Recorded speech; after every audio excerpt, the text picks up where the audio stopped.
Has Narendra Damodar Das Modi, the Honorable Prime Minister of India, succeeded in halting the festering Ukraine-Russia war? Welcome, Vanakkam, and peace be with all of you. Let me begin this short reflection on this important international initiative by our Prime Minister by reading out a couple of sentences from the Indian Express report that appeared yesterday on the Prime Minister's Kyiv peace initiative.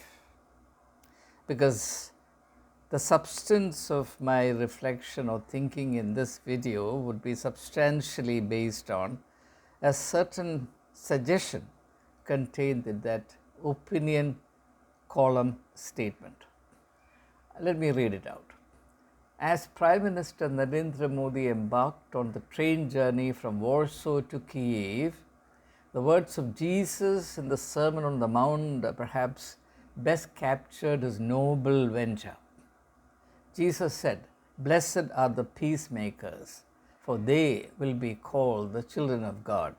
Matthew chapter 5 verse 9.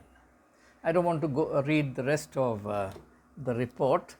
Let me switch off the computer because the computer makes some noise, which is eminently avoidable. We have enough noise otherwise. Why add the noise of my computer also to the noise all around us? Now, first of all, I am perfectly in agreement with Prime Minister Modi and all those who facilitated his thinking and his initiative to try and establish peace in this war-torn area where people have suffered a great deal for a long period of time. My viewers would recall the videos I posted on the subject earlier. Then I discontinued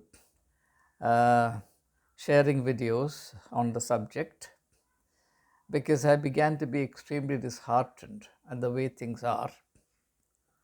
I thought I would rather pay attention to other subjects.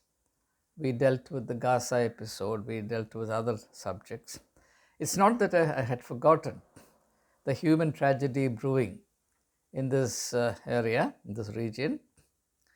So now that the Prime Minister has compelled us to refocus our attention on the war raging between Russia and Ukraine through this initiative, and also because the media world in India likens this initiative to the outlook, the spiritual outlook of Jesus Christ as suggested in the Beatitudes, which is the opening section of Jesus' Sermon on the Mount. Sermon on the Mount is chapters 5, 6, and 7 of Matthew's Gospel.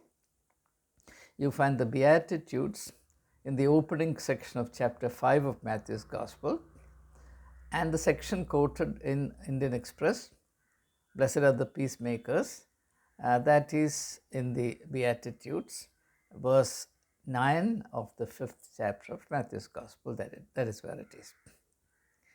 But what the report does not quote is another statement by Jesus Christ, which is even more important. And that statement is, Jesus says, "My peace I give to you, not as the world gives, but my peace I give to you." What did Jesus mean by it? Why did he say so? I hope to make a partial revelation, at least, in the course of our reflection together.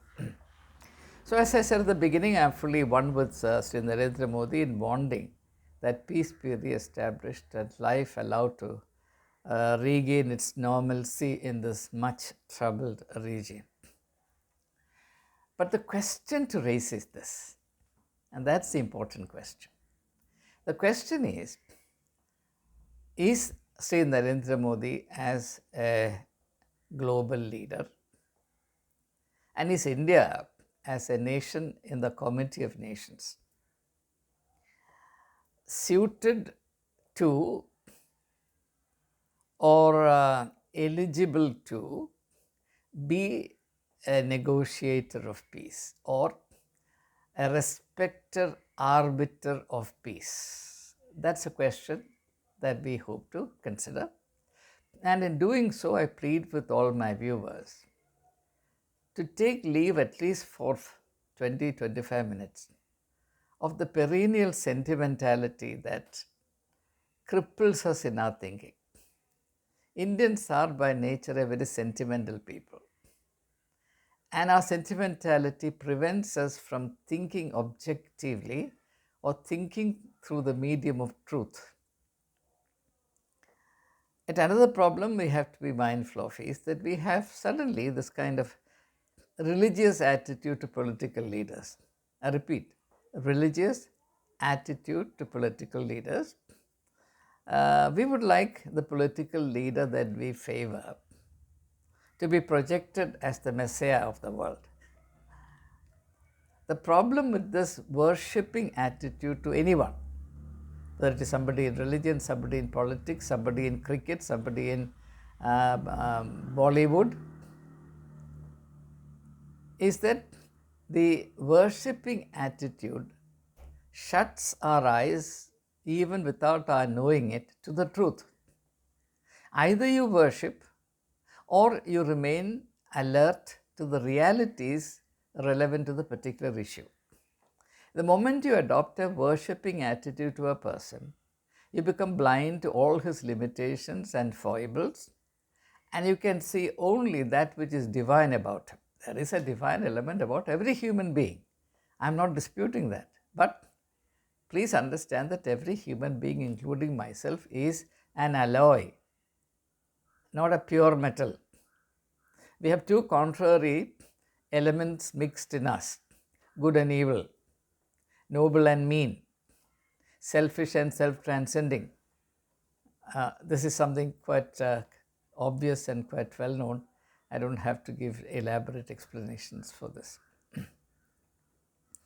So, because of the eagerness to put Narendra Modi on a pedestal, he is a man of great achievements.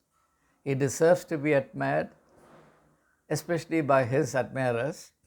I have no problem there. But my problem is only in this, that in this eagerness to worship a fellow human being, we sacrifice truth. Now, sacrificing truth is all right as far as this process is confined to the domestic context. Now, in relation to anything about the country and within the country, we can claim that our Prime Minister is the Messiah and there is nothing impossible for him. All he has to do is to wave his magic wand and it will happen. Modi hai to sab kuch mumkin hai. Whether or not the Prime Minister Modi wants to or can establish peace in Manipur is a different issue. Manipur is the Indian variation of the Russia-Ukraine war. There, two countries are fighting a relentless battle here. Two tribes are fighting a relentless war with sufficient political motivations, political instigations attached to it. There again, I refrain from going into further details. And to the surprise of all of us, the Prime Minister of this country, for whom nothing is impossible, has not yet found it necessary or worthwhile to go and spend even one day in Manipur to establish peace in one of the most afflicted regions of his own country. This, of course, is an issue because this is really the touchstone, whether or not your commitment to peace is genuine, whether you really attach value to peace or not, or putting it the other way, if your grandstanding on peace is nothing but a national or international gesturing or posturing, is tested not by some grandiloquent statement or some international initiatives. Commitment to peace, like charity, must begin at home. And what is happening to India is not a secret to anybody. The entire global community knows this. Manipur issue has been reported in great detail by the international press. Everybody all over the world knows about it. So also all the various communal conflicts and the many instances of atrocities, lynch mobs going about their work, communal tensions, etc. All this is very widely known.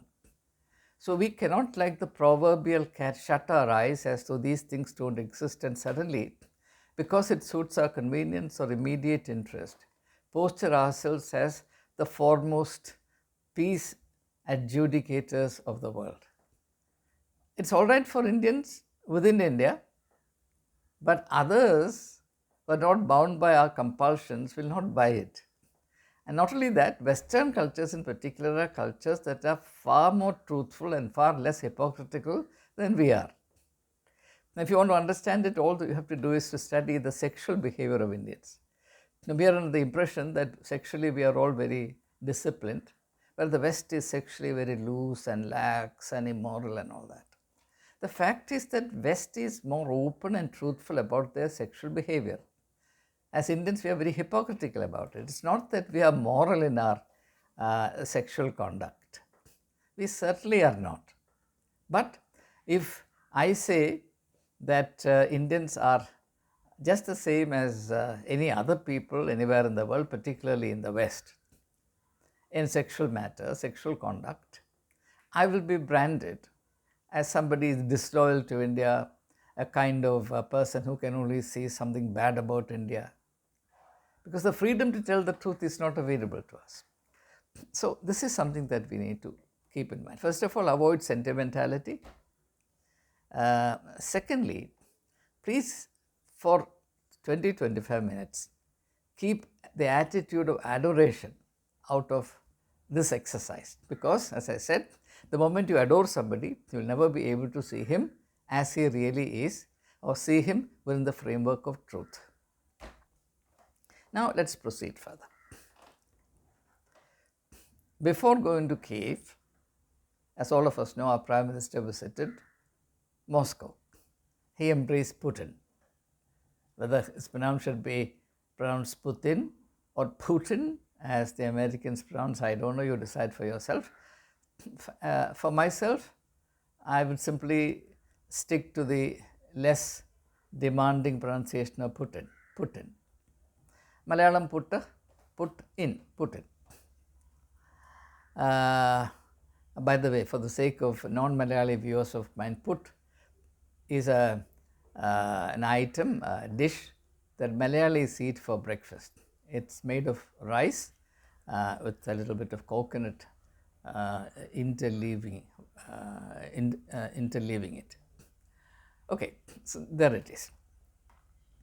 He then visited Poland and created some kind of a context for his the last lap of his initiative, which ended in Kyiv. He was received by the Ukrainian President Volodymyr Zelensky, for whom I have great admiration, immense admiration. Imagine a man who was a comedian having to suddenly reinvent himself as a military hero, charged with the responsibility of defending a nation which was a flea bite in front of Russia in terms of military might, standing his ground and fighting it out.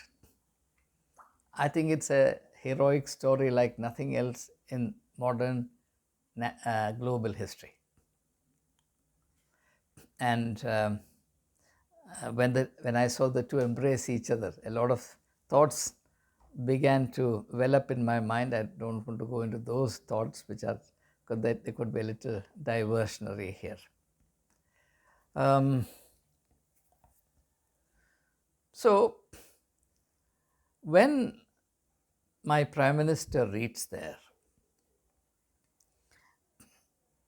keeping at the back of my mind the media hype that was created, the so-called Godi media, saying that Modi has gone there and peace is already established, war is ended. Rajnath Singh, JP Nadda, Godi media. To them, the war is ended. Peace is established.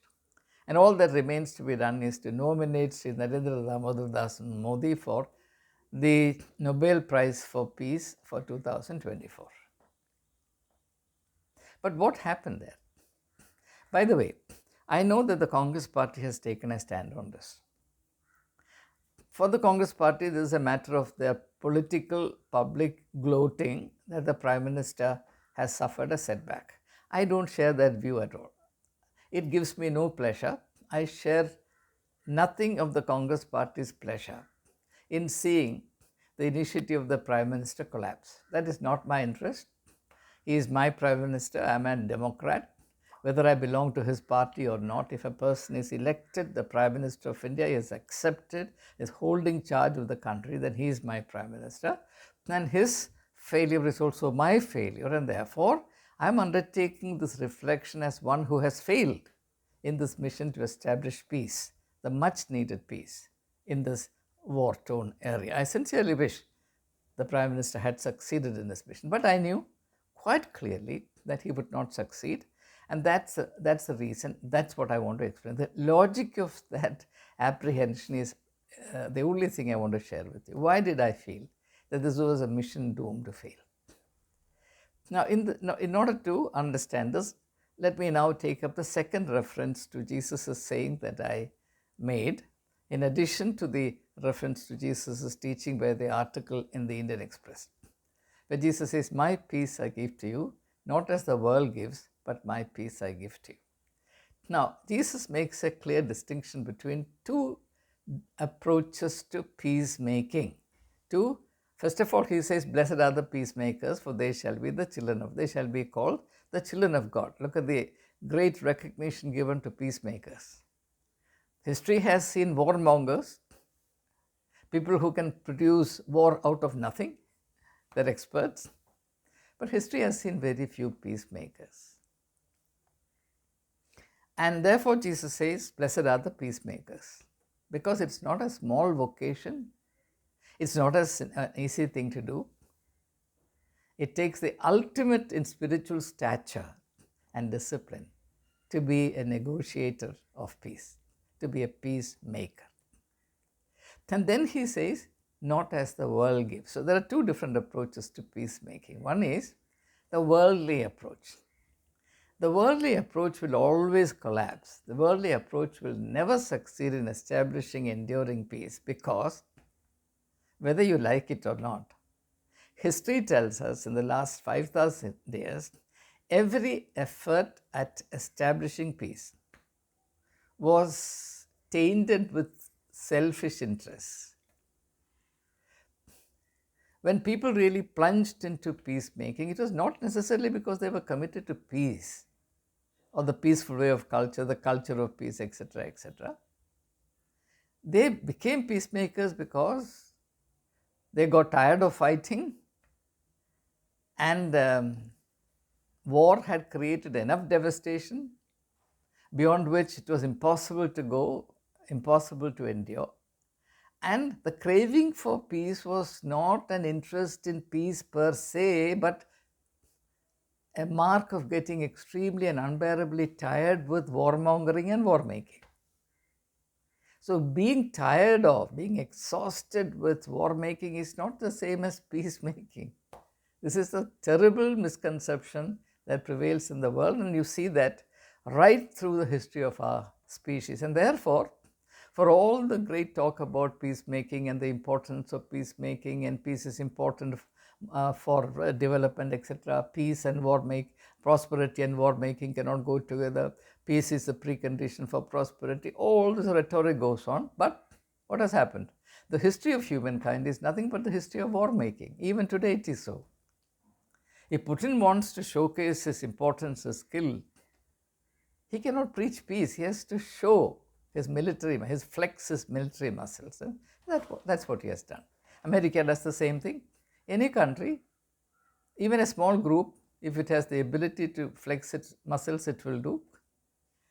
Even a street goon will do it if his adversary is weaker than him, otherwise he'll run for cover. That's human nature. The proclivity to practice violence, the proclivity to dominate those who are weaker than oneself is an innate aspect of human nature. Let's be realistic about these things. So, assuming that a mere initiative on the part of the Prime Minister of India will result in the total cessation of war and the resumption of peace in Ukraine is a pipe dream. Nobody with a sense of history will ever believe, even though it is true that the Ukrainians are really tired and tired and tired. And to some extent, even the Russians, now that the war is slowly creeping into Russian territories as well, in the Kursk region, in the Belgorod region, quite contrary to what people believed possible, Ukraine is performing a military miracle. So Russians are also getting a taste of their own medicine. So in spite of the fact that both parties are now really tired of this fighting, Modi's mission was bound to fail. I tell you why. Now when Jesus says, peace has to be sought, not as the world is seeking peace, but in a different way. First of all, Jesus' thesis is that peace is spiritual. And the spirituality of peace means that we see human beings not in terms of divisive and discriminating labels, but as children of the same family of which God is the Father. And this intuition exists in all religions. All the spiritual core of every religion is universal, whereas the religious elaboration of the same thing is local, parochial, exclusive, and hostile to all other religions. The spiritual core of every religion exists in harmony with the spiritual core of every other religion, but the religious network, the religious establishment, the religious elaboration of it becomes hostile to every other religion. It is this monstrous contradiction that we need to really become aware of. This is the reason why I advocate a critical approach to religion if we are not to let religion corrupt our personality. Now, Jesus makes it very clear that this idea that we are all equally children of God and that we have therefore a duty to love, care for, and protect each other rather than try to thrive at each other's expense is not an easy idea. It's a very costly idea because this idea goes against the entrenched attitudes and interests of the people. In every society, in every nation, the life of that society, the resources of that nation are all completely cornered by a very tiny segment of the elite. And all wars are fought in order to protect as well as enlarge the vested interests of the elite. No war has ever been fought in the history of humanity for the sake of the common man. Rather, the life of the common man, especially the life of the poor, is sacrificed.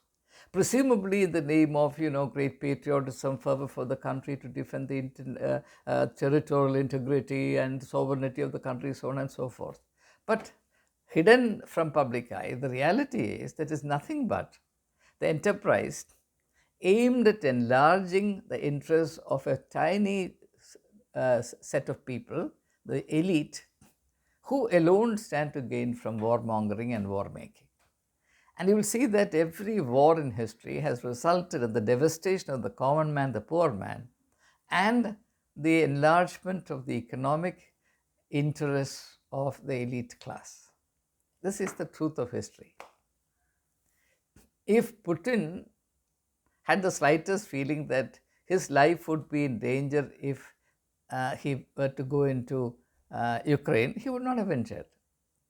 He ventured into it thinking that this is a politically profitable game for him to play. Otherwise, he wouldn't do it. And the parties on this side, the nations on this side supporting Ukraine, led by America, European Union, etc., NATO, they are in this game not because they are committed to the people of Ukraine, not because they are committed to peace, but because they believe that by prolonging the war, they can use Ukraine as a point of bleeding Russia. Just as Afghanistan was used a few decades ago, a couple of decades ago, to bleed Russia. Russia does not seem to have learned this lesson. Now the scene has shifted. America is clearly seeing the Russian-Ukraine war as a point, as a location where Russia can be made to bleed. How successfully America does it, we do not know. So far, the evidence is to the contrary. So this is an important consideration. Now, let me come straight to why India could not have succeeded. India was doomed to fail as the peacemaker in this context. When Jesus says, "My peace I give to you, not as the world gives, but my peace I give to you," what he means is that my approach to peacemaking is completely free from any vested interest, and it is solely driven and inspired and sustained by a pure commitment to promoting the well-being of human beings, irrespective of their labels, their circumstances, their context.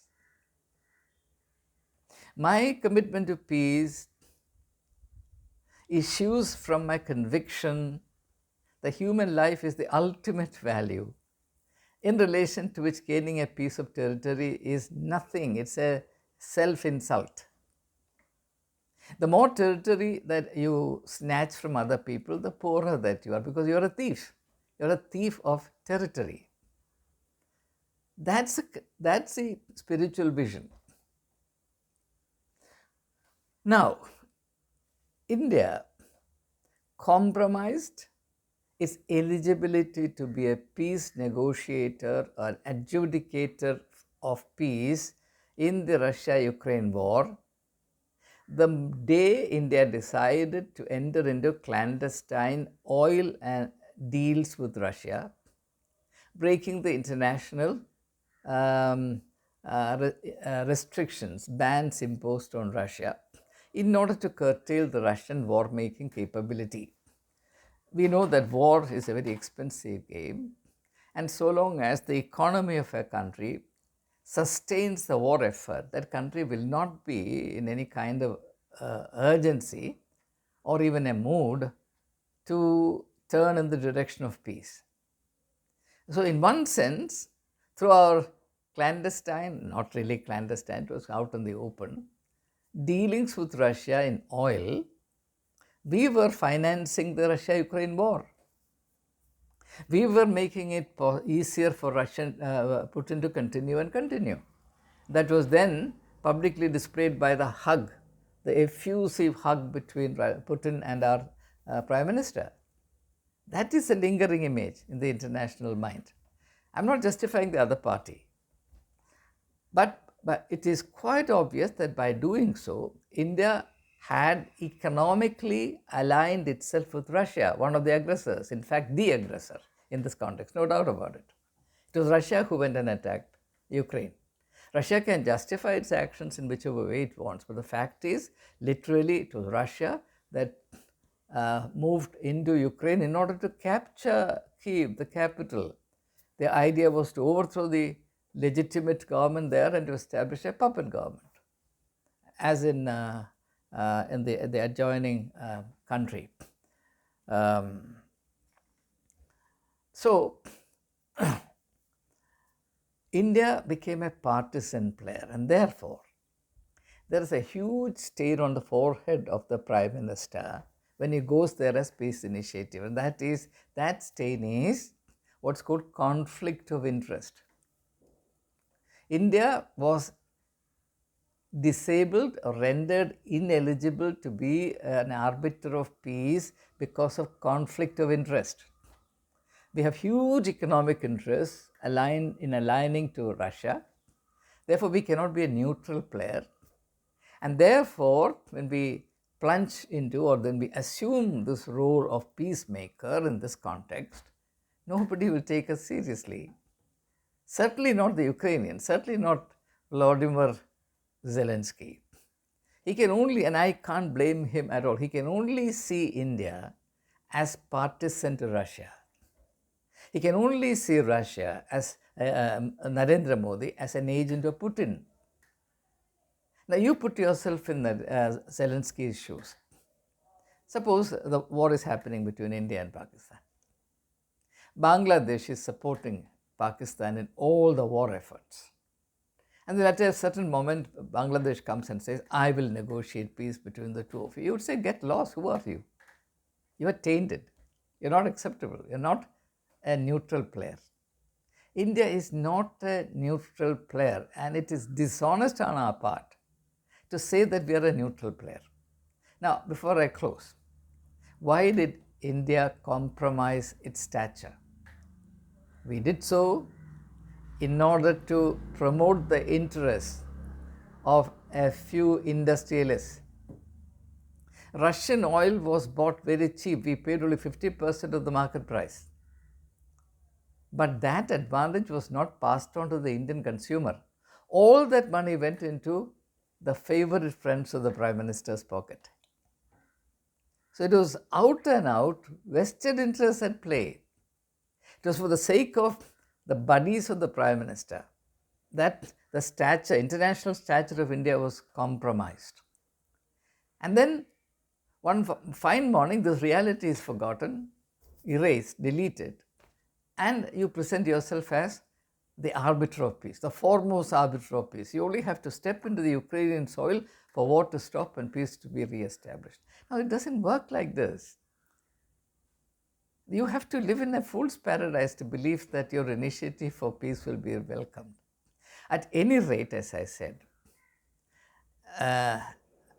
Americans, Europeans, whoever is sustaining the Ukrainian war effort, they don't want India to be the peacemaker because, if you remember, America did express its strong disapproval of India's dealings with Russia. Now, whether or not India should adjust its economic domestic interests to please somebody outside is not the issue here. I would say that we have a need and we have a duty to take care of our interests. But they have to be national interests, not the interests of some private persons. Not only that, if India really has to play the role of a peacemaker, India has to be committed to certain ideals. Peacemaking and profiteering without any concern for morality, international principles and ideals cannot coexist. There's a price to be paid for peace. And the death of Jesus on the cross of Calvary is the price paid for peace. Jesus is called the peacemaker, the Prince of Peace, because he died for the sake of the peace of the world. Well, Christians don't see this in this kind of global or cosmic light. They see it in a very parochial sense. Jesus died only to ensure their salvation. Jesus had no concern for the rest of the world. No, Jesus was the Prince of Peace. He died for the peace of the world. And the main message that he gives to us is that there is a price to be paid. There is a price to be paid for war, a huge price to be paid for the war. But the irony of human nature is that people are willing to accept and pay any price in order to make war. But people are not willing to accept the slightest inconvenience to re-establish peace. So, it's all right to secretly promote the vested interests of your buddies by violating international norms and claiming your sovereignty or whatever. It's quite another thing to be accepted and respected in the international context as a peacemaker. Now, since Modi is now being increasingly compared to Pandit Jawaharlal Nehru, let me also say this in conclusion, that if Pandit Jawaharlal Nehru were alive today, his initiative would have been accepted globally because he would not have been a partisan player. On the other hand, yes, we all know that Pandit Jawaharlal Nehru had a leaning towards socialism, therefore, he was more inclined towards Russia. But he had the honesty to realize that given that inclination, that predisposition towards Moscow, he would be ineligible to be a negotiator or arbiter for peace. And he would not have ventured into it. That much he would have refrained from.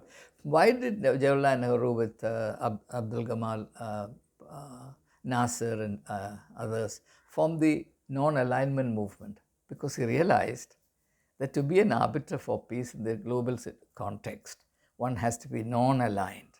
And non-alignment is not merely in political terms and military terms, but also in economic terms.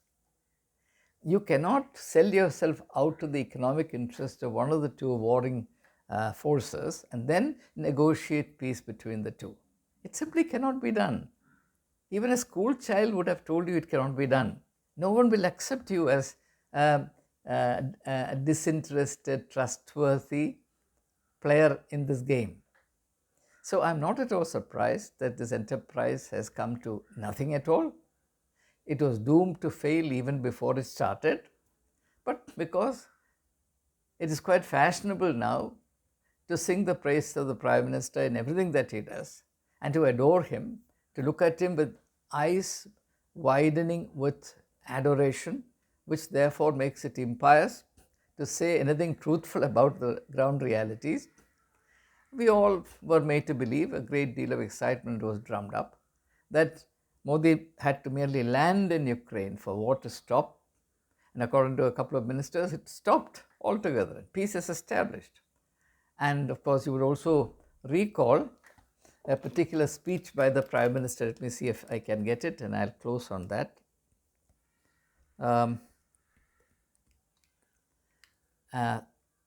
Now, this is what the Prime Minister of India said about India's influence in the world.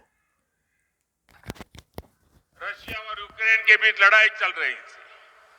दुनिया के अनेक देशों के लोग वहां फंसे हुए थे।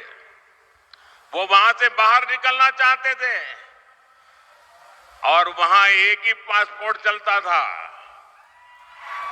दुनिया के किसी भी देश के नागरिक को वो बम गोले के बीच से निकलना हो यूक्रेन में से, तो एक ही पासपोर्ट चलता था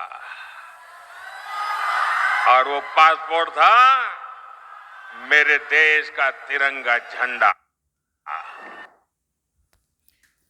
Well, that's just a small clipping where the Prime Minister is saying that the only country whose flag was respected in the context of the Russia-Ukraine war was the Indian flag, and that anything could be done by just showing the Indian flag. Now, this is of course a kind of rhetoric that will sell very well in the Indian context, but you can't go overseas and strut on the stage of history with this kind of claim or presumption.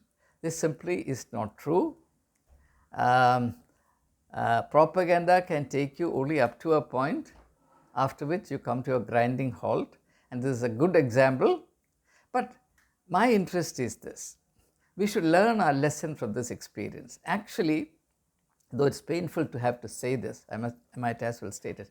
In my opinion, our Prime Minister was humiliated in Ukraine, in Kyiv. When President Volodymyr Zelensky said, Russia will stop fighting and the war will end the moment India stops buying Russian oil. It's a blow on the face. I tell you, it's a blow on the face. In international parlance, this is how a real smart blow is dealt on the face. It's a piece of humiliation. What the Ukrainian president is saying, if I may translate this into our language, you are a hypocrite in your role as a peacemaker. It is like somebody, let me recall a moment from Shakespeare's celebrated play King Lear. There, King Lear goes mad, and then he has a vision. The vision, that's a vision relating to the hypocrisy of the society. In his vision, he sees a parish beadle who is whipping a prostitute, and then Lear says, "You rascal beadle that whips the whore, the prostitute. But even as you are whipping her, you are lusting to use her for the very same thing for which you are punishing her. You are punishing her for being immoral. At the same time, even as you are whipping her, you are longing to do the same thing with her, the immoral thing. That's the amazing Shakespearean insult into the hypocrisy of human nature. It is very, very appropriate here. But this will not work. It may work for domestic consumption for a while, but even domestically, this cannot go for long. Truth alone will help us.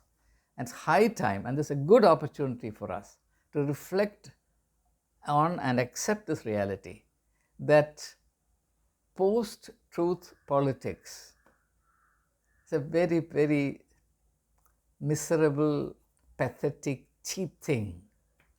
That as a people we cannot take leave of our commitment to truth. Satyameva Jayade Jnanardam. Jai Hind.